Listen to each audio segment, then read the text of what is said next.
when you see evil happening around you, bad things happening to good people, the philosophical and this question, why bad things happen to good people, come to our mind.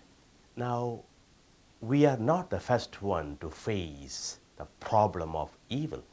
Philosophers, theologians, mystics, sages constantly ask this question, why bad things happen to good people?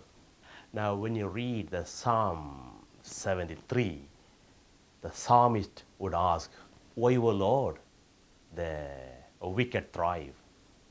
Same was asked by prophet Jeremiah.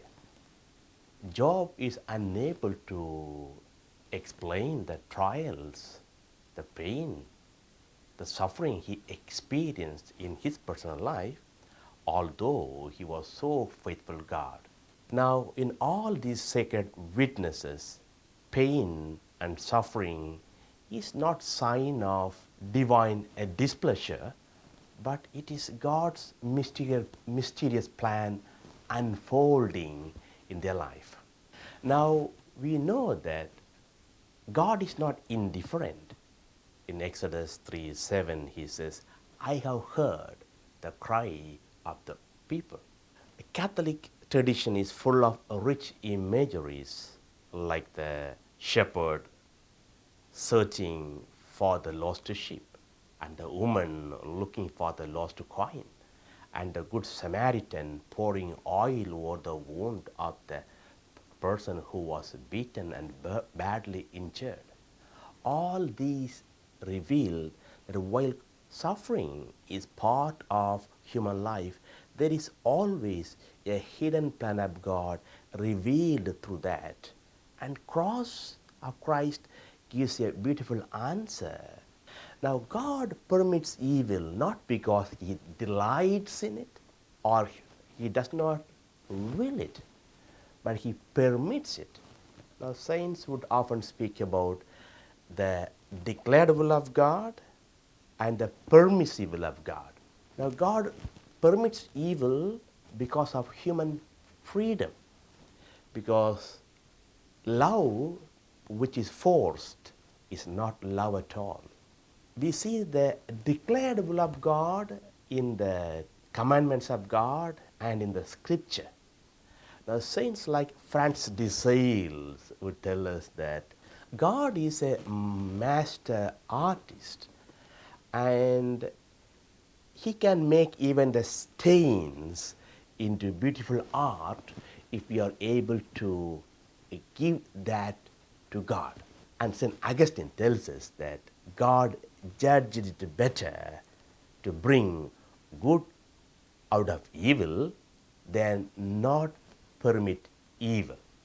The greatest evil we can see is crucifixion of the Son of God.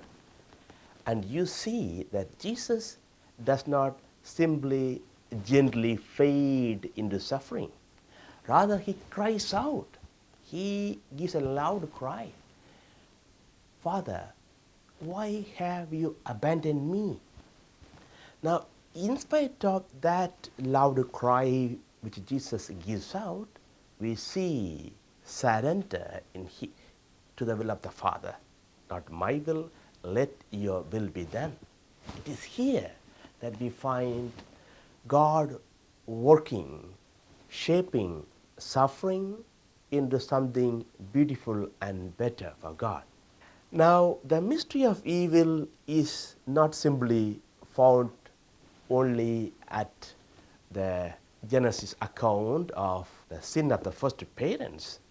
It is much before that, because it is pride which is the first sin, which is turning away from God, where they refused to serve God. Now, when you read the scripture from Genesis to Revelation, that we will not serve, the pride taking over human person leads to suffering. Now, it is important for us to understand that God does not treat us like puppets. He treats us as loving children who are given the freedom. as we read in Luke 15, the parable of the prodigal son. The son is allowed to go, but the father awaits his return. Now, the Holy Father John Paul II tells us freedom is not doing whatever we like, but rather having the right to do what we ought to do. The more we are able to understand that, we must be able to also discover the meaning of freedom God has given and move towards God. The cross of Christ does not explain away the suffering, but it tells us that God is in solidarity with our suffering. It also reveals that when we surrender our sufferings to God, our suffering or the evil that surrounds us will not have the last word, because we Catholics are given an empty tomb and a cross to identify ourselves and find meaning in suffering. While no one may be able to give a right answer why evil exists, our intellectual curiosity invites us that we keep searching for answers. Because in Genesis 50:20, Joseph, the man who was sold into slavery by his own brothers, again accused falsely and then imprisoned, he simply tells this: you meant evil for me, but God meant good for me.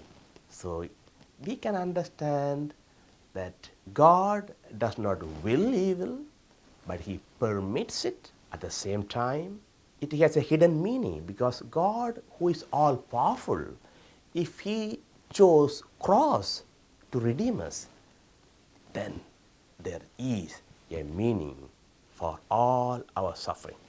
And Paul in Romans 8:18 would tell us with hope, the suffering of this world is nothing compared to the glory that will be revealed to us. We also find strength from the Blessed Mother, who stands at the foot of the cross. Our Lady of Sorrows accepts the sorrows and treasured everything in her heart. While she herself did not understand them fully, she did not run away. She stood faithfully in solidarity with her Son.